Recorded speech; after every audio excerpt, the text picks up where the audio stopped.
as CJ said, we have a second community spotlight to share with everyone. For this one, I visited with Representative Amy Perruso of Wahiawa, another site for the judiciary's community court and potentially the future home of a Wahiawa Civic Center that includes a district court that serves more of Central Oahu. So let's go to Rep. Perruso.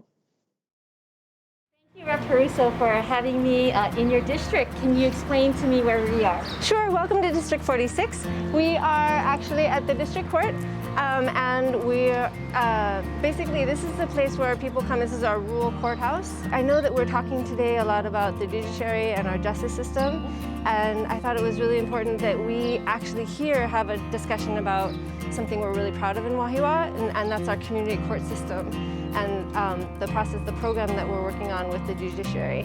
So I invited Mark Tom. He's a deputy prosecuting attorney, and he's actually been running this program for a few years, and he's our expert on the ground.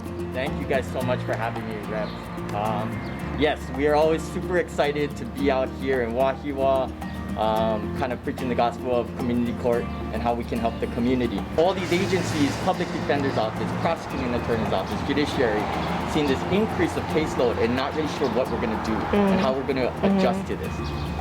And we got a federal grant to start a community court. And really the community court is to address non-violent, low-level offenses. And that's what we're kind of aiming at, is making sure that we could give the judicial system another unique way to address these low-level offenses. So that's kind of the history of how community court got started. But in general, what community court is really being out in the community and doing outreach. And so for us, we really aim to be in non-traditional court settings. And the reason for those settings is when people come to court, they've already been through the court system multiple times. They have a lot of mistrust, a lot of anxiety. We don't want them to feel they have to come to us. We want to come to them. And that's really the gist of what community court is. Right. So during the pandemic, what happened to community courts? It's a very grassroots operation at this point. There's about 5 individuals that physically go to the location.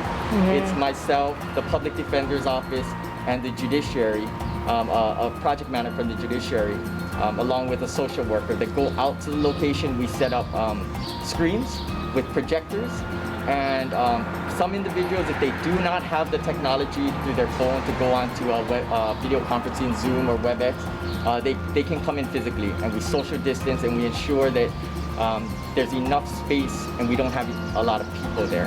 The remaining individuals will jump on a computer or a phone and access court through Zoom or WebEx, and again, we just handle other cases at that point.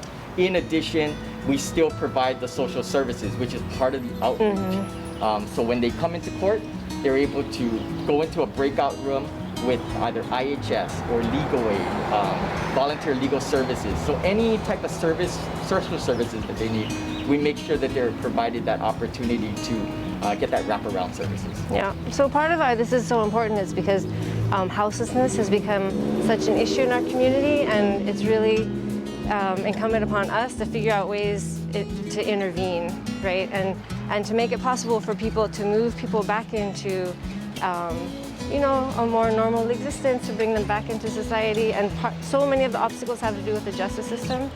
So I'm so appreciative of this work.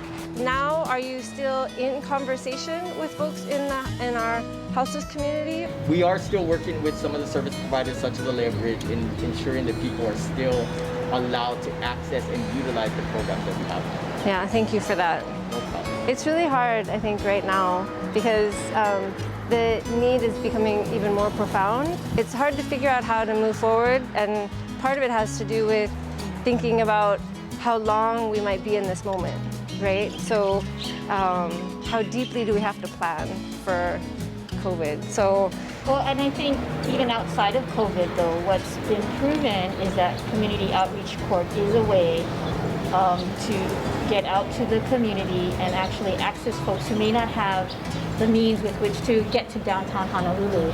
Our communities are seeing a lot more of collaboration, and without the assistance of the judiciary and the public defender's office, obviously our office cannot do the work that we're doing. So we are super appreciative of that collaboration.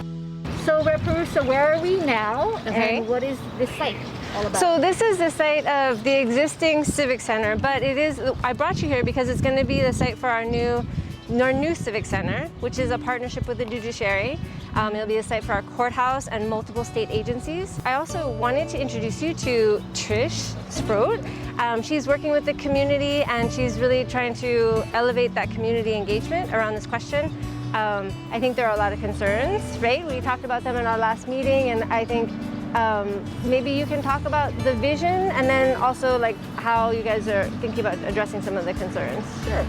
The Civic Center is something that the community's wanted for decades. Yep. So it's been in the community plan. You know, you both know how challenging it is to get CIP funds sometimes to a community. So this is really a multi-decade process finally coming to fruition. Yep. The past 2 years, the legislature appropriated some money to the University of Hawaii Community Design Center to work with the community to aggregate a lot of community input. At this point, where we're at is in the design and planning process. So we have taken all of that information that was gathered from the University of Hawaii, and we're continuing to build upon that sort of input from the community. So as the representative said, it's going to be an aggregate of a lot of different state and city services, primarily state services, including a new courthouse. Currently, the courthouse is on leased land on Kilani Street, so all of that will move here. So our role is just to continue to work with stakeholders in the community and make sure that we're fulfilling the vision that they've put forward over the last few decades. Right, and I think the community planning that she's referencing from the 1980s and 1990s did envision a civic center. I think what's new really is that it incorporates the judiciary and a new courthouse. This is a really important community civic space already. It's kind of important for the imaginary of the community, how we see ourselves as a rural community, a small town. Right here is the library, and then right behind us is High Core, which is our alternative learning center. But this will be separate, and I think there are a couple different design possibilities, but we are looking at the courthouse being separate from you know, a space in which the agencies are sited. But this really is kind of like a town center. Yeah, yeah, and that's the intention. I think with the planning, the intention is to create a more accessible public space where people can interact with state agencies, but also have some shared space.